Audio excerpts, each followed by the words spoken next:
Welcome to Wildcats Weekly, presented by Armored Roofing. I am Ben Horner, the voice of the Wildcats, bringing you all the news and notes you need for the week of Wildcats hockey ahead. The Wildcats split a pair of games with the Lone Star Brahmas their last time out. We'll revisit that series and preview a one-game weekend against the Amarillo Bulls coming up. It's all headed your way on Wildcats Weekly, presented by Armored Roofing. Wildcats Weekly presented by Armored Roofing. Ben Horner with you, and joining me now, as always, is Wildcats head coach John LaFontaine. John, thanks so much for taking some time out. I know it's a busy week trying to get ready for one game against Amarillo this weekend. Before we talk about that, though, let's flash back to last weekend. A split with the Lone Star Brahmas got off to a solid start with a 3-2 overtime win. Pretty thrilling game for all parties involved. And then a little bit of a stumble the next day. 5-1 loss against the Brahmas. They skate out of the KYC with 3 of a possible 4 points. But from the Wildcats' point of view, they still picked up 2 very valuable points against a tough division opponent. What were your thoughts on that weekend as a whole? You know, you got to give them credit there. They really work hard, and they're really scrappy. They defend well. You can see that that was their game plan. They were going to limit our chances. They were going to block shots, and they blocked a lot of shots all weekend long. We really struggled getting our shots through and really generating much offense at all. And it was a good lesson for us because you knew that there was going to be a little bit of you didn't want it to be, but a little bit of a drop off from the weekend before with playing Topeka, and so you're trying to get your guys focused that every game is going to be tough. And just because Lone Star at the time was in last place, they hadn't played many games. They were only 2-3. But it was a tough weekend of hockey for our guys.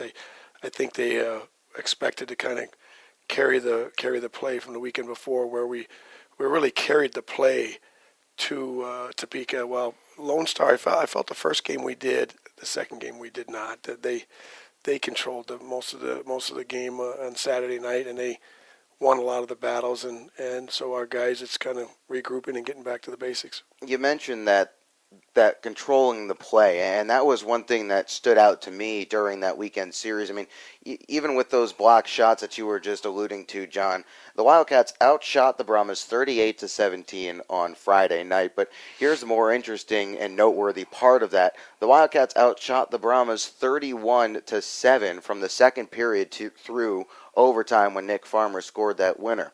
And even though the Cats outshot the Brahmas the next night, it seemed like they were doing a very good job of keeping everything to the outside. What did you notice that was different from them from Friday to Saturday night that made that a little bit more difficult to get pucks through to the net? Well, I think the keys in both games is they got the leads in both games, and that's a team, when they get the lead, they're going to go into their strength, and their strength is just playing scrappy defense, not giving up a lot, protecting the middle. They're aggressive down low on you. They really attack you hard down low. So it's hard to get any type of what we call low play established, where you can bring the puck to the net and establish some possession down low. So because they swarm you, they come really aggressive, and they had the lead. I think it kind of played into their game plan a little bit. And when we've had our best successes, when we've gotten the lead, and that's just how it works in the game of hockey. So you get the lead, I don't know what the statistic, 87% of the time the team that scores the first goal wins. So it does mean a lot, and allows you to play to your strengths. And for them, their strength was defending and playing scrappy and desperate. You could see they were focused. They wanted to block every shot. They didn't want anything through. And we didn't get many chances at rebounds. We didn't get many chances at really good shots going through. And then we started pressing a little bit on Saturday, and that's where they kind of capitalized and got some chances, and they made the best of their chances. Is it fair to say that Lone Stars, one of their focuses is to clog up the neutral zone? Because it seemed like the breakout was not clicking at the same level that it had been against Topeka and even at the showcase a couple weeks prior. The trap is such a loaded term in hockey. It has so many negative connotations, but there is value in that style of play. Is it fair to say that that's what the Brahmas were looking to do this weekend? for sure. Rarely in the mid zone did they even come at us. Even their first guy didn't even come at our D. They wanted us to, first start coming at them with the puck, and then they would kind of set their trap on us. And I think for the most part we could get through their trap, but it wasn't with the puck possession that we were used to the weekends before. So it was a good lesson, and every weekend's going to be that type of hockey where you're going to see the other team's best, and we've got to be able to play every night, come out to play every night. Yeah, a lot more chip and chase in that Saturday night game than there was on Friday, or even, as I mentioned, that weekend against Topeka. The Wildcats breakout and entry play, when it's working well, you've got guys skating in down the left or the right wing wall, looking for options in the middle, and if they're not there, they'll carry it behind the net to establish play. Saw a lot of that on Friday. Had a much more difficult time with that on Saturday, and as you alluded to, John, that's a credit to Lone Star. And I think overall, it speaks to the level of competitiveness and the high level of skill and the level of coaching that's in this division overall, that just that quickly, from night one to night two, it can be such a stark contrast. Oh, for sure. It's if you're on your game and you're playing, and the other team is just a little off, it's anybody can beat anybody.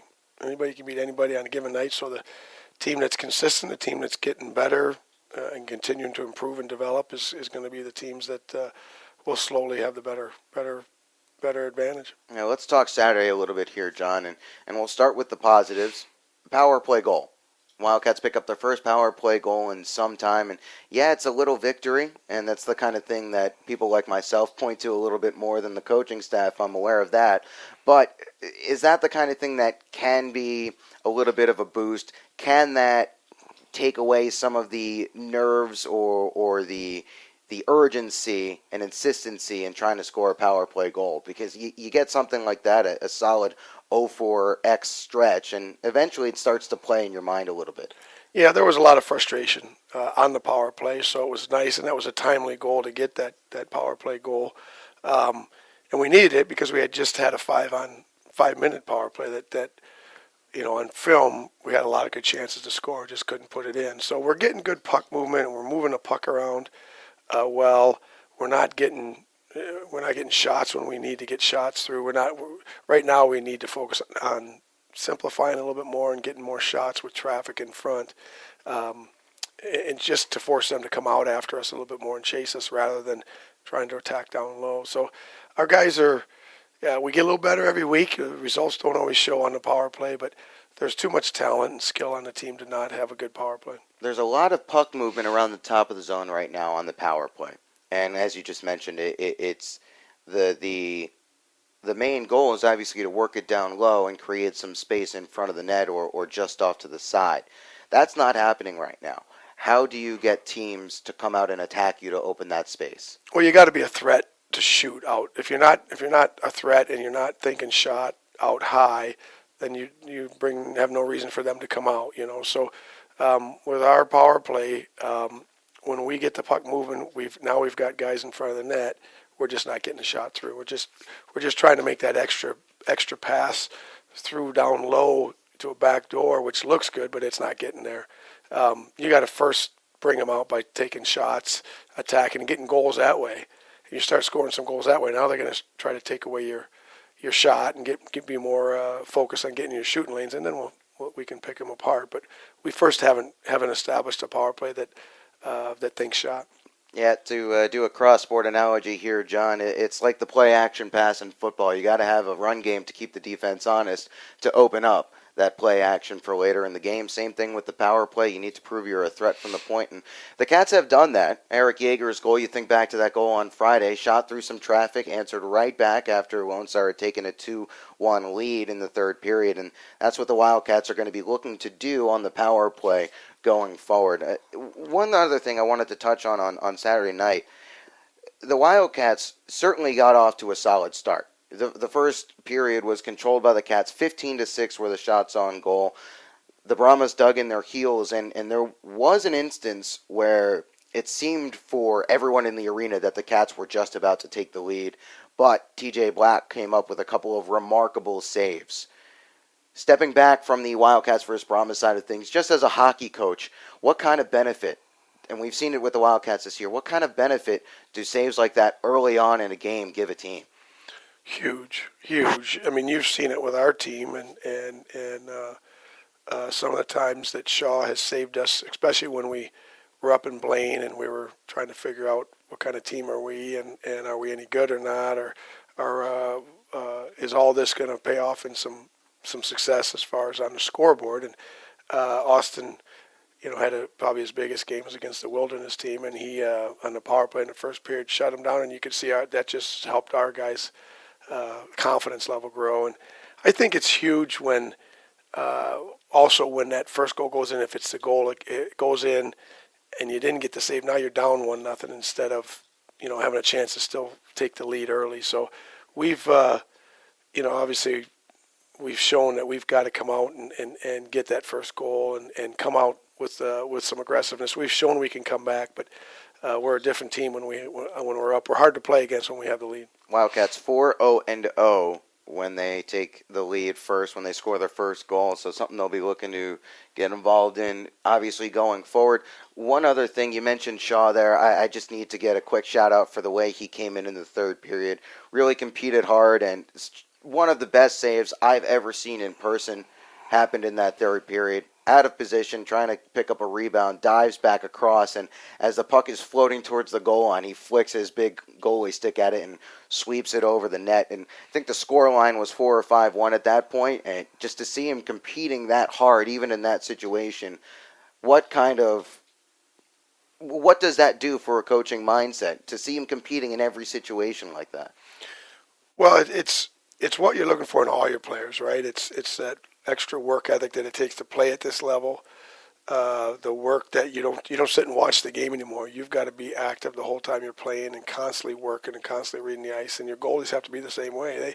Their compete level is different. We look at their compete level as they're doing whatever it takes that puck's not going to go in, and they're fighting and they're still doing everything they can to stay square. Stay focused on tracking that puck, where the puck is at, and he has that extra compete level that is what's making him a little special goalie right now. So, one last note here, John. Was there any hesitancy about stepping away from a goaltender who had won his last 5 starts, or were you looking to give him a bit of a rest? No, I think it showed that he was starting to get a little fatigued mentally, and he had a lot of pressure. He's had a lot of pressure just not on the ice, and I think still think it was the right timing to do that. And David is he's a competitor, and David is a skilled, quick goalie who is continuing to raise his compete level, right? And so I think it was one of those things where we felt David was going to come in and shut the door on them. Our guys were going to respond with backing him up like they've backed up Austin, because we've played our best defensive games, limiting the other team to shots in this five games, and felt that our team was going to do that for David also, and we gave up more shots than we did the night before. So. There's the wrap on the weekend. The Wildcats come away with 2 points thanks to Nick Farmer's overtime winner. That keeps them in second place in the South Division as Wildcats Weekly presented by Armored Roofing rolls on. Ben Horner joined now by head coach John LaFontaine. John, let's turn our attention to the weekend ahead. 1 game set, bit of a light schedule for the next few weeks for the Wildcats. A game this week, a game next week, and then an off weekend. This is an Amarillo team that is not the same Bulls squad that the South Division is used to the last few years. They are sitting in second to last place in the South Division right now. They have a record of 2-4-2. They've been swept in their last 4 games, in their last 2 series, I should say. 1 point in their last 4 games. The Wildcats, however, just had some difficulty with a team that was sitting towards the bottom of the standings. How do you make sure that no complacency creeps into your preparation this week with that in mind? Well, they had to go up last week in a pretty tough environment with Topeka coming off the weekend with us, and you knew Topeka was going to respond. And those were 2 very close 1-goal games that could have went either way. And so, I mean, if they're going to go up in Topeka and compete like that, we know that they're a quality team, and they're a quality team anyway.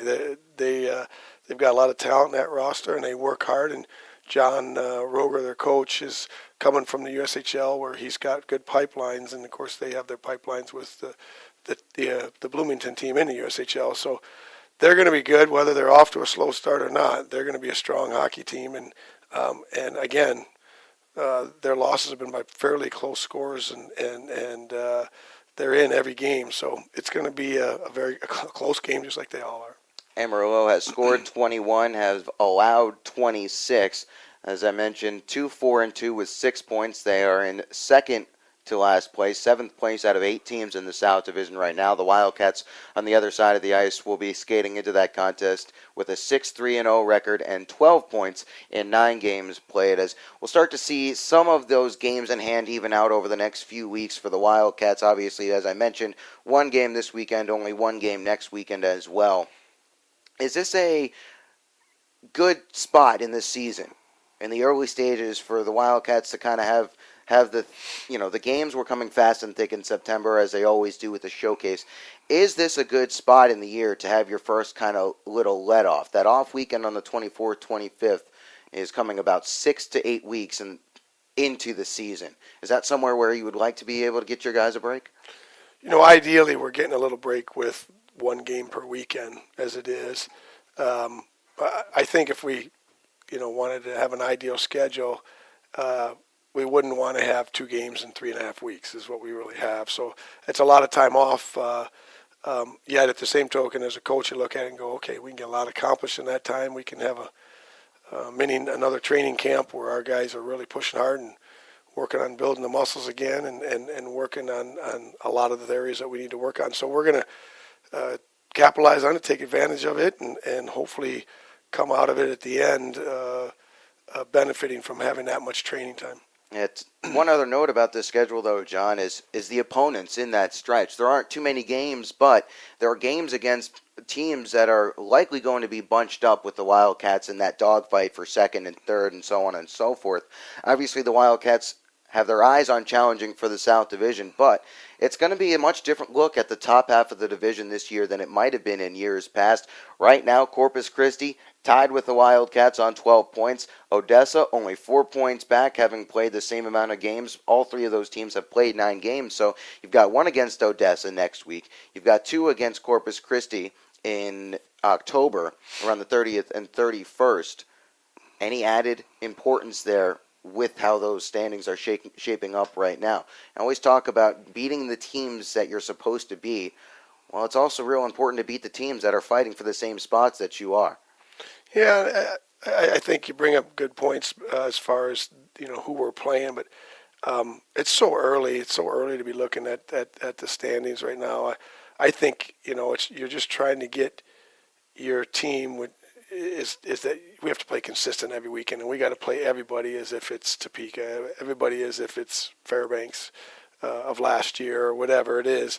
Because if you don't, then all these teams are going to walk over you, and we saw that last weekend. So staying in the moment is what Coach LaFontaine is trying to get through the heads of these Wildcats players this year, and apparently he's trying to do the same with me. Although, as we've mentioned, John, I'm the one who really dives into all the numbers and stuff and tries to find deep meaning with them. John, any final thoughts before we let you get out of here? No, just excited where this group is at right now, and the potential they have for the rest of the year. We're excited where we're at.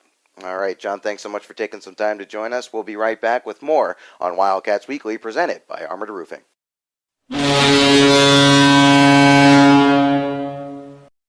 Back here on Wildcats Weekly, presented by Armored Roofing. Ben Horner here with you as we put a wrap on last weekend's action against the Lone Star Brahmas. The weekend got off to an exciting start with a thrilling come-from-behind 3-2 overtime win, but the Wildcats were unable to stretch their winning streak to 6 games the next night as they fell 5-1. Here's how it all went down.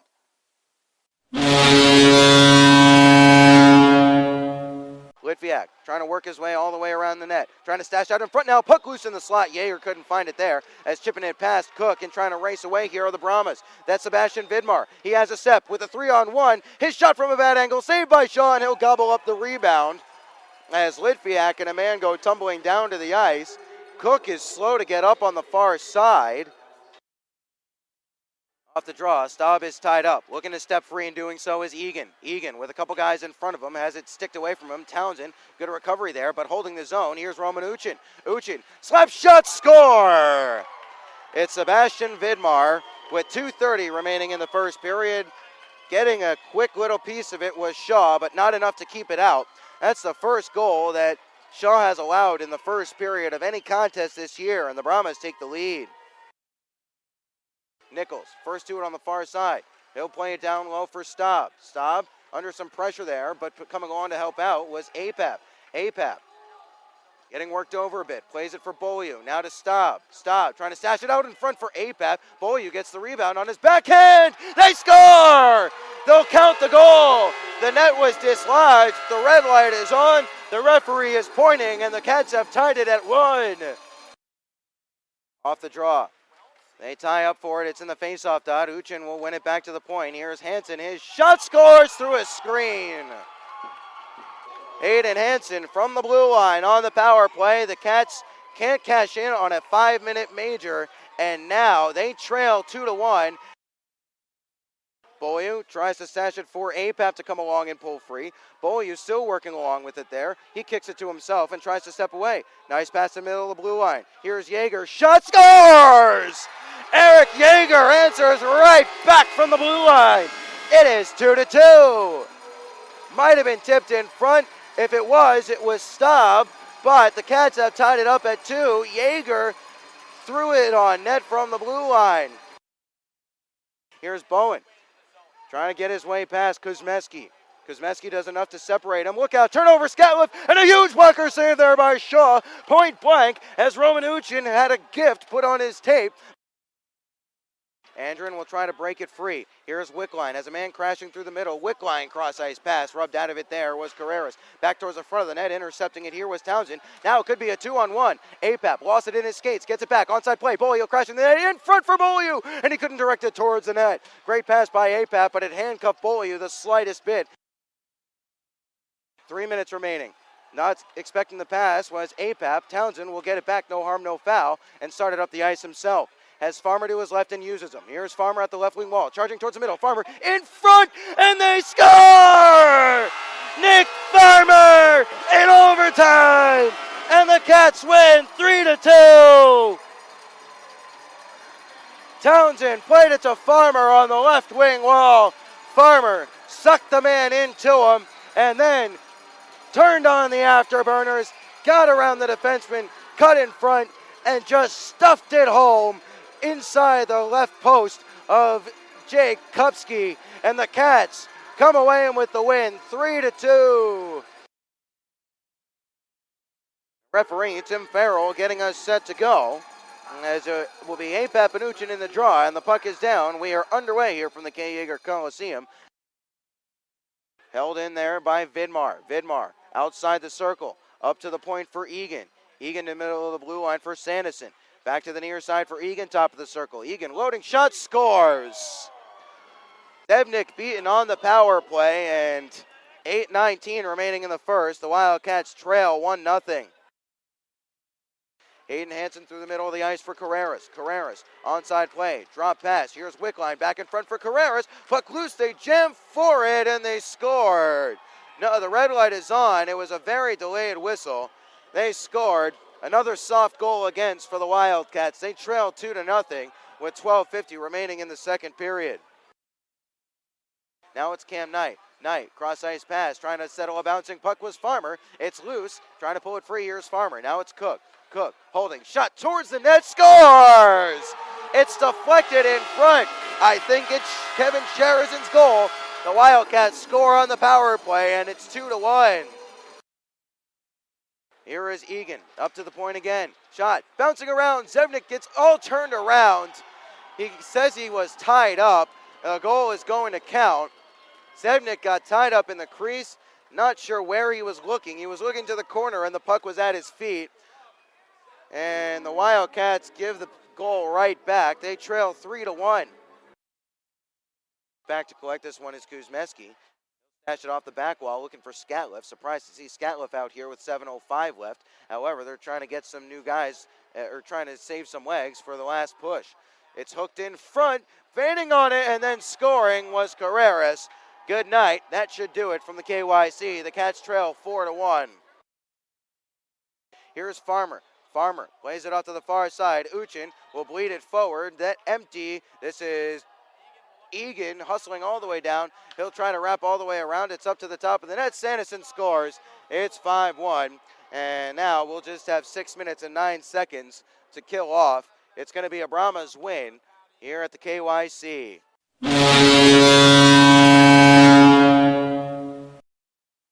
That will do it for another edition of Wildcats Weekly, but before you go, here's what you need to know. Our next broadcast will be Friday, October 10th, when the Wildcats travel to Amarillo for their first meeting of the year. Puck drop is at 7:05. I'll have pregame for you starting at 6:50 on FastHockey.com and the Wildcats Broadcast Network. The Wildcats will return home to the K. Yeager Coliseum on Friday, October 17th, when they will look to avenge a season-opening loss to Odessa on Magnet Schedule Night. The first 2,500 fans in the building will receive a free magnetic 2014-15 schedule, thanks to Daryl and Carol Walker State Farm. And mark your calendars now for the Ford House Military Appreciation Night on Saturday, November 8th. As always, anyone with a valid military ID will get in free when the Cats take on the Bulls that night. Until next time, I'm Ben Horner saying thanks so much for joining us, and go Wildcats.